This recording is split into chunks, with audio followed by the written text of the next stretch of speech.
At the end of the day, the value of your business or the valuation of your business comes down to what someone's willing to pay. And you can very, very easily get a very good range or idea of what your business is worth by applying just those two formulas.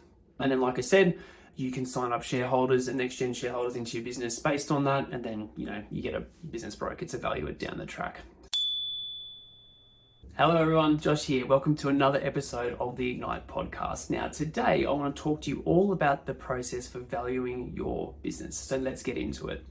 Now in terms of, setting the scene. So why would you want to value your business? So there's a number of reasons or a number of things that could occur in your business to want to understand your business's value. Actually, there's a few. One, it's just really nice to know how much your business is worth, all the hard work and the effort and all the things that you do to increase the value of your business. You want to know what it's worth. The second reason is, and usually what triggers this in terms of understanding the value of your business, is going through next gen shareholding. So bringing on next generation shareholders into your business. Obviously you need a starting point. You need to understand what the value is of your business before the new shareholders come in, so that you can then obviously know what their shares are worth and work out, if someone wants to buy 10% of your business or buy in 5%, what does that actually equate to from a dollar value point of view? So that's kind of the second and honestly the most common reason. And then the third is someone wanting to buy your business. So at the moment in the market, there are a lot of sort of bigger or medium to bigger size companies who are approaching smaller to medium sized businesses about purchasing their business. And that's largely driven through, wanting to, from the bigger businesses point of view, they're wanting to increase geographic expansion, they're wanting to come into new markets, they're wanting service diversification, a whole bunch of reasons why bigger businesses are wanting to buy smaller businesses. But again, that whole process, if you as a smaller business owner want to go through that, you obviously have to understand the value of your business first, so that you can get a good value and good return on, again, all your hard work and effort. So they're kind of really the three reasons why you want to understand the value of your business. Now, I was preparing for today's episode. Look, there are so many ways that you can go about valuing your business. And what I want to do today is talk you through the two most common models for valuing your business. And look, again, this is not financial advice. We've just come off a call with some of our boardroom members, and we've got a 2 million plus mastermind group where we catch up with businesses doing over 2 million plus. And honestly, a lot of the conversations that we have with these business owners are around next gen shareholding, bringing new directors into the business, valuing businesses and that sort of thing. So fresh off a really solid discussion around this, which is why I wanted to kind of record this episode with you today. So what I want to do is walk you through the two main ways to value your business. And then what I want to say too is, there's a number of ways you can get your business valued. You can actually do it yourself. When you're first starting out and you're wanting to first bring in shareholders into your business, as an example, a lot of people feel like they need to get external business valuers in and that sort of thing. And that's definitely an option. And as you become more sophisticated and you get more shareholders into your business and you bring on other directors and all that sort of thing, it's a really good idea as you go to have an independent third party come into your business once a year, once your end of financial year financials have been wrapped up, giving them that information, and they revalue your business. And that's very common to be built into shareholders agreements and deeds and that sort of thing, to have your business valued or revalued at least once a year. But you can do it yourself.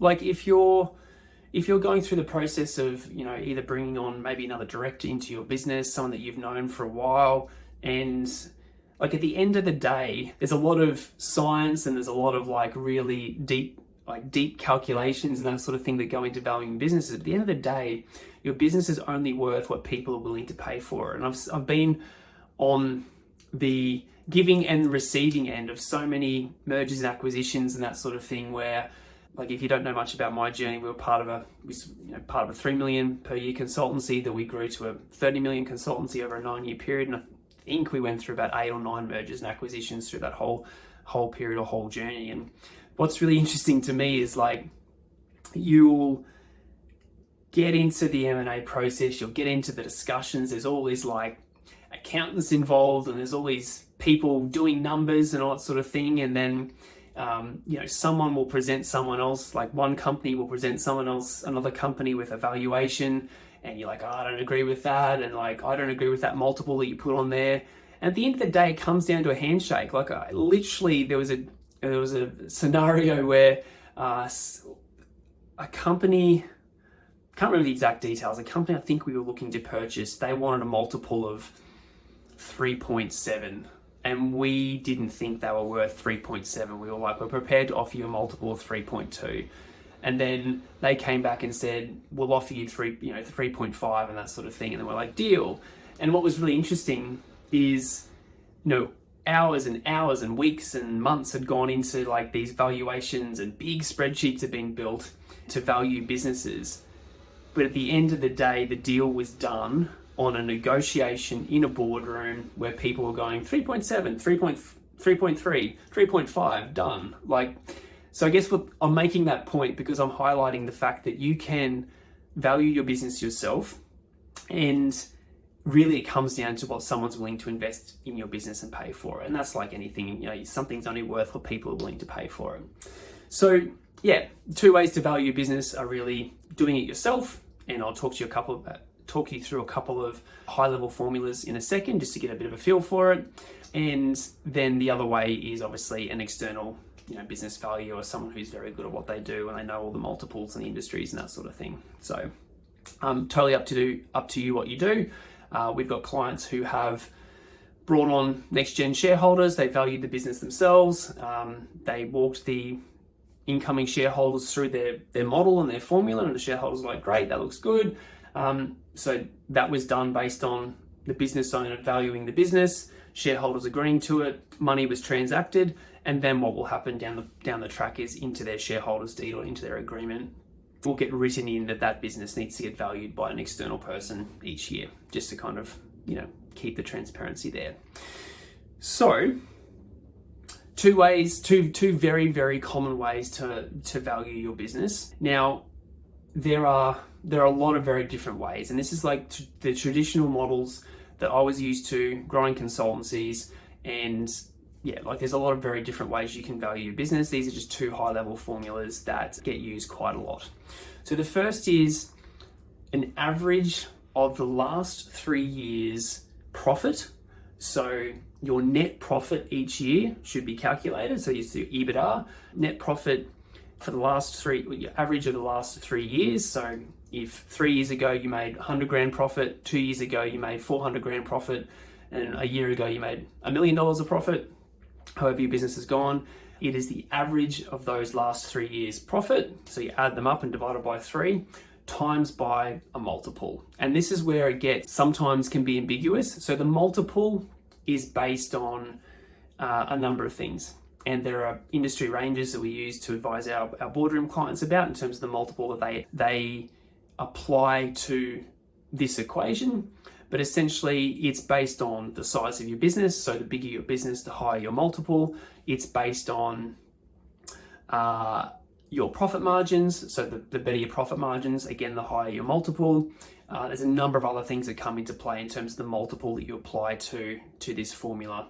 There was a scenario where one business wanted to buy another business. This smaller business, I think they were doing sort of 2 or 3 million per year. They had a tier 1 developer as their main client, no one else, as in they didn't have any other clients worth mentioning or talking about. But a bigger business actually paid, I believe, an 8 times multiple for that smaller company, purely because the bigger business wanted that tier 1 developer on their books. So at the end of the day, again, it comes down to a negotiation. But this multiple that you put against your business, if you're looking for a range, typically comes down to the size of your business and your profit margins. So that's the first way. Average of the last 3 years net profit, so your EBITDA in the business, times by an appropriate multiple for your business. The second way is very, very similar, but it's a weighted average. So typically, the more recent years get a higher weighting and the further away years get a lower weighting. So a very typical kind of split is the most recent years. So your last year's profit margin, or your profit gets applied like a 50 to 60% weighting. The second year, so the 2 years ago, gets like a 30% weighting, and then 3 years ago gets like a 20% weighting, obviously all adding up to 100%. But again, it's called the weighted average of your profit. And again, you work at your weighted average, a higher weighting towards the most recent year, because obviously that's the most recent year. And then again, that gets times by a multiple that is appropriate to your business size and your business profit. So I hope that helps. Like, I just wanted to kind of talk you through, like, it doesn't need to be rocket science. And there's probably a few people out there that get their hands on this podcast and feel like maybe I'm saying some wrong things here, but like, it doesn't need to be rocket science. At the end of the day, the value of your business or the valuation of your business comes down to what someone's willing to pay. And you can very, very easily get a very good range or idea of what your business is worth by applying just those two formulas. And then, like I said, you can sign up shareholders and next gen shareholders into your business based on that. And then, you get a business broker to value it down the track. So team, I hope that helps. Just want to walk you through some high level business valuation formulas. Just if you're curious, you can start, applying it to yourself and your business. Look, if you want to keep doing this journey on your own, we have a ton of free resources, podcast, YouTube channel, website, all those things to help you keep building your business on your own. But if you want some help, if you want to be shown a pathway and a roadmap to build your business with confidence, I'd love to have a chat to you about Johnny Boardroom, which is a business growth program purely for business owners of engineering, town planning, surveying, and architecture consultancies. That's who we serve, that's who we help, that's what we're really good at. So if that's you, if you want to have a chat about growing your business faster through Boardroom, please reach out. Let's have a chat. Talk to you soon.